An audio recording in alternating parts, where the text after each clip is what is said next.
84 жаштагы Нурсаев Жеңиш атабыз биз менен 2900 метрде. Мынакей форманы караңыз. Жеңиш ата, мына ушул жаштасыз, караң. 3 сырын айтыңыз. 3 сыры. Мисалы, кантип сиз бул нерседе мисалы жүрөсүз, басасыз, еще энергияңыз эртең саар турасыз. Ушул 3 нерсе кантип 84 жашта сизде болуш керек. Биринчиден адам жашоону жакшы көрүш керек. Кызыгып жашаш керек. Жашайм. Бирден мен турам деп. Машалла.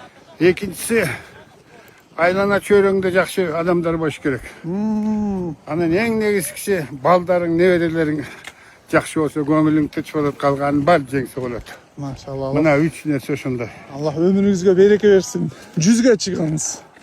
Мынакей достор. 100ге чыгыш максат эмес. Максат тың жүрүп элдин астында силерге окшогон балдардын жамандыгын көрбөш керек. Ошон үчүн кыргыздар айтат, алдыңа кетейин деп. Көп жашаган максат эмес.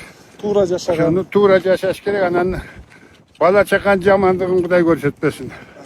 Ошондон сактасын.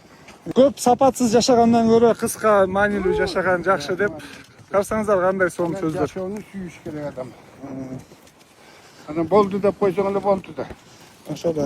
Тутуп койсоң Жатып алдыңыз, бүттүң, жаттың. Жүрүп, эңет кылып карасаңыздар кандай кооз жерде жүрөбүз азыр. Биз менен уже где-то 7 километрде бирге бастык.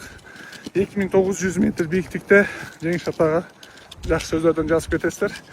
Физический состояниябыз мына ушундай болуп 84 жашта да чуркап жүрө турган бололу.